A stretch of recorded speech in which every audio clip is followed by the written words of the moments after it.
What it do? It's your boy, Illuminated D, and you know what I'm saying? We back with another one. The first thing I want to do is thank you to everybody who's liked and commented, and to all the subscribers. Pops and I want to let you know how much we really appreciate you. For you to come and spend your time with us and consume the content while we are understanding that you have busy lives. We want to thank you, but family, if you repeat after me, I can.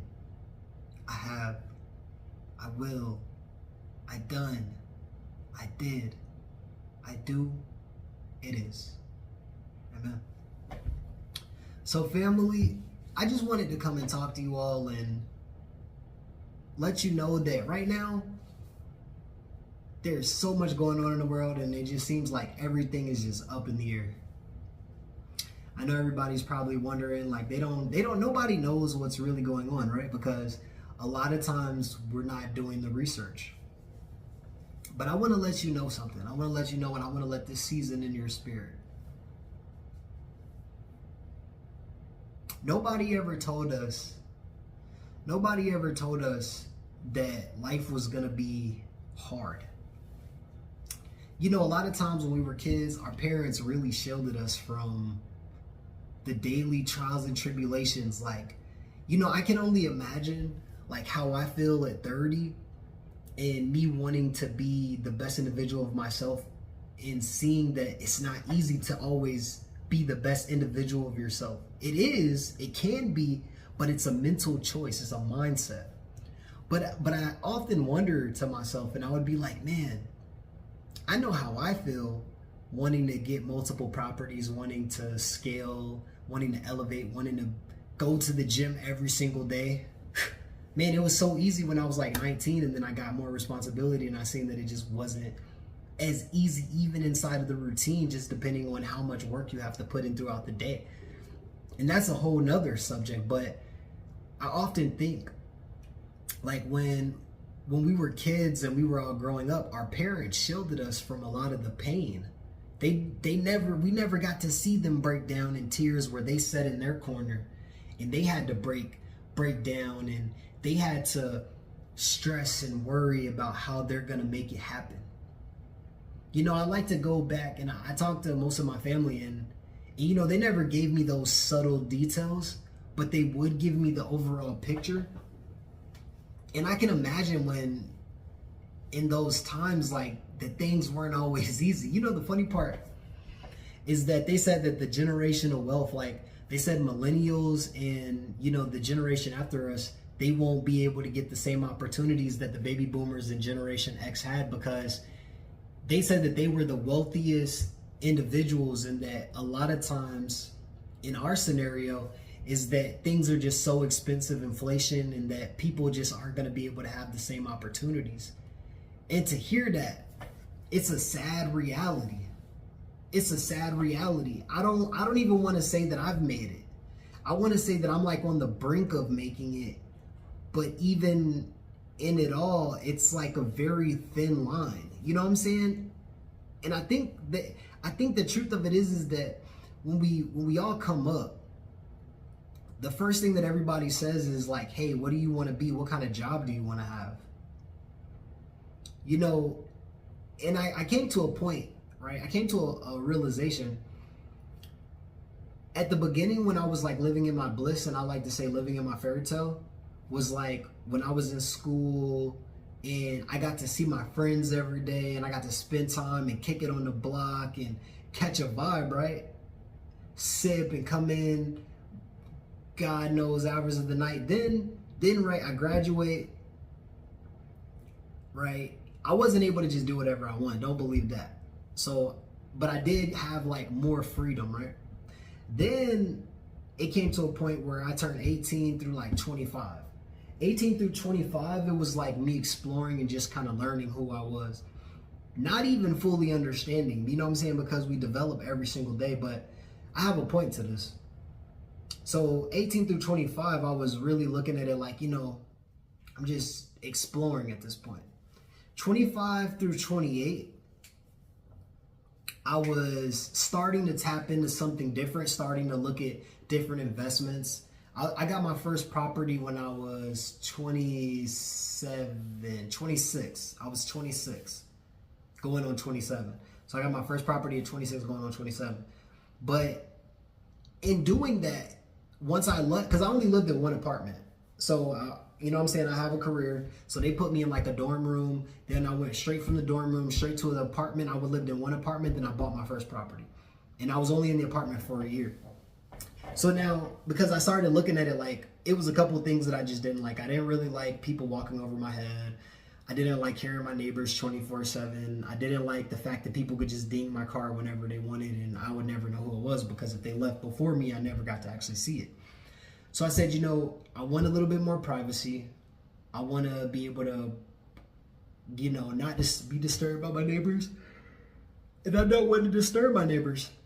So I decided to go the property route. Now, in going for the property, nobody ever told me, hey, look, and I guess it's just something that you're just supposed to assume, but, you know, nobody told me about property taxes. Nobody told me that property taxes get raised every year. Nobody told me that, you know, you had to cut your own grass, which obviously you got to cut your own grass, but nobody told me that. Nobody told me that you had to keep the maintenance up. If something breaks, you pay for it. Unless, which usually most companies or most mortgage companies, they make you get the home insurance, and not the home insurance, but the home warranty, so that if little things break, then you can just pay your copay and then pretty much they'll come out and fix it. So that's so important. Like, if you're going to get a new property, make sure you get that home warranty and make sure that you renew it every year so that you can, you know what I'm saying? Because if not, you got to pay all that out of pocket. And to fix a new AC system, it's like $5 to replace. And have them come out, that's like $200 when you could have just paid a $70 copay. So huge, right? But the crazy part is, my point is like, as we get older, we learn more, which makes us want to do more, right? Now, don't get me wrong, there are some individuals out here who are free. I got friends that have started businesses and they're making well over 100K a year, 200K a year. But in the beginning of it, I didn't think like this. Usually people don't think like this, and you got to understand that it's learned behavior. Learned behavior is such a thing, because if nobody inside of your lineage actually unlearns the behavior and they choose a different path, then it's hard. So I'm actually choosing the same path of learned behavior, right? But I'm stepping outside of my comfort zone to try and learn other methods. And I feel like in me learning other methods from things that I wasn't actually taught how to do, I'm trying to be more forthcoming and give you all the knowledge, because I understand how hard it actually can be. I don't necessarily know the age range that people are actually listening to me on the channel, but I want to let you know that at 30, I don't have all the answers. I got the nice crib, I got the nice car, I got the clothes, I got the career, I got all that. But even in that, there's more. That's why I came to YouTube. That's why I started the clothing brand. That's why I started 2 clothing brands. That's why I started doing the music, because inside of all the normal things that we can do on a daily basis, such as go to work, maybe go to the gym and then go to sleep, most times we want to grow. So in the growth process, I got to a point where I maxed myself out career-wise. So I would say, like, there comes a time in life where you absolutely max yourself out.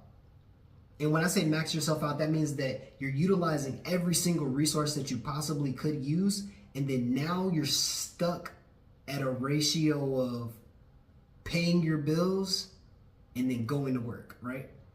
Now, a lot of people would say, well, you're just working, at this point, you're just working to pay your bills. Why don't you just downsize? Why don't you just downsize? So a lack of means that you should downsize your comfortability so that you can actually afford things that you enjoy. Let me say that again. So if you're maxed out, you should downsize your lifestyle so that you can enjoy the things that make you happy, right? See, the funny part is that's what they say the smart people would say. The smart people would say that, yeah, you're just living over your means. You absolutely should downsize. Why is it that some people are paying $20,000 for rent? Why are they paying $15,000 for rent? So you're saying even though they're actually enjoying themselves and they can't afford it, they should downsize so that they can do more? When I came to this realization is when I started challenging my reality. That's when I started challenging my reality a little bit, because I said, well, why should I settle for less because this is my cap rate, instead of me just starting a business, right? Creating something. It doesn't necessarily have to be a business. Creating something that provides value for other people, that in turn allows you to be able to live the life that you want to live. I think as we get older, and a lot of times it breaks a lot of people. I'm not gonna lie, I have friends that have been broken by this system. It's broken them. They've settled for the bottom of the barrel. Some have gone to be homeless. Some have given up on their because they feel like nobody's there to help them. But the truth is like in those hard times when I was nervous and I didn't know how I was going to do it, the only thing that I really could do was pray and put in work. Because it's like when everything seems like it's up against you, it's all about what will you do legally in order to suffice so that you can actually sustain. It's either you suffice or you fail. I mean, that's the true reality of it. I think that's the beauty of it. You know, everybody has problems on different levels. Everybody has their own problems on different levels. Just because you make 100K, 100K can be gone like that if you don't manage it wisely. $1 million can be gone like that if you don't manage it wisely. There's so many multimillionaires who won the lottery who lost it all because they just didn't understand money management. They didn't understand financial literacy. They didn't understand buy assets, leverage the assets in order to sustain, in order to be able to pay for everything. And as I'm getting older, and you know, I'm not getting any younger, and I know I'm not getting any younger, but as I'm getting older, and as I'm looking at my max cap rate from where I'm at right now, everything pushed me to start to create. Everything forced me into being a creator in order to supersede where we already are. So that's why I come to you and I say these type of things, and I try to put you on game and let you know that if you feel like you're down and you're out, if you feel like you don't have a way, if you feel like everything's max, everything is up against you, remember, success is all based off of how creative you can actually be. And you don't got to go with the hoopla and the nonsense. You don't always got to choose the hoopla and the nonsense. These type of videos, a lot of people don't really want to hear them because it's not instantaneous gratification. It's not instantaneous feel good. Nobody actually likes getting told that they're in a system and that the only way out is through. Nobody likes getting told that it's not going to be easy. It's not going to be a cakewalk. You're going to have to go through some rain. You're going to have to go through the fire. You're going to have to feel some painful times at times. But in each of our reality, those times that are the most hard are the most defining. And with that being said, family, I want to let you all know that we're here together as a team. I know that a lot of people get upset at some of the content that comes out. They feel triggered. But I want to let you know that all in all, we're just giving everybody the world star stage. So if your content resonates, or if your content creates a trigger moment, or if your content just creates something that we believe that could be a reasonable conversation, that's the reason that we post.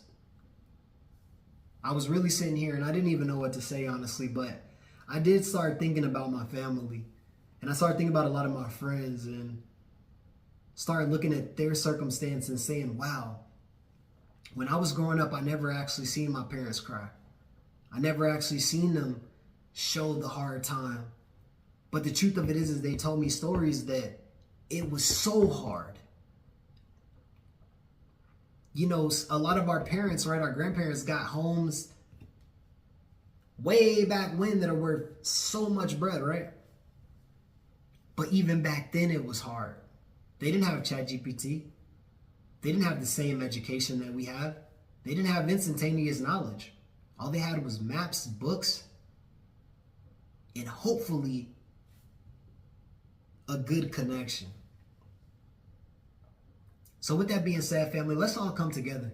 Let's work together. Let's grind together. Let's create together. Let's stop settling for less. There's nothing wrong with having a career. There's nothing wrong with that. But let's stop settling for less. Let's stop looking at the next man and wishing ill on them based off of whatever your belief is or whatever you think. Let's stop choosing that reality. Let's choose positivity.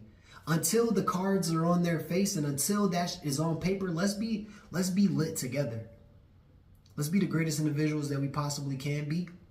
And let's get to the next level and let's get to this lifestyle that we really want to live. And let's help each other achieve our goals instead of breaking each other down. Because, like I said, nobody's coming to save us. Trump is definitely doing some great things in office. I'm not going to lie. The Democrats did some great things too. Everybody feels however they feel based off of who's doing what great. Some people feel angered. Some people feel happy. On both sides. When Democrats were in the office, Republicans felt upset, right? Not necessarily Republicans, but individuals who chose to vote for the Republican Party. And then some of the Democrats feel upset now that we have Republicans in. But with that being said, let's look at the good. And let's stop focusing on the bad. And let's all become creators versus consumers. Because we all want to be successful and we all want to be somewhere in life. But in order to do that, you got to do something that you ain't never done before. And that's the reason that we doing this right here, right now. Everybody be blessed, be safe, and just remember, it might be stormy tonight. It might be stormy tonight. It might be snowing where you're at. It might be hard. You might be shedding tears tonight. And if you see this, I want to let you know. Just pray about it. Write it out. And I promise you, if you put in the work and you do the right research, I promise you, there is an answer for you. If you feel like you don't got a way out, if you feel like you don't have a chance, if you feel like you don't, hit me up. Hit me up. I guarantee you I may not be able to give you bread. I may not be able to give you money, but I can give you knowledge. There's a difference. That's what we need as a people. That's what we need as a community. There was a time when I didn't know how I was going to accomplish certain goals. But you know what set it apart? Because I did my research and I just couldn't find the answer. You know what I was missing? I was missing the right information. And when I got the right information and the right knowledge, it changed my perspective. And when it changed my perspective, it changed my life. And when it changed my life, that's when all this was made possible. All right? Everybody be blessed. Be safe. We out.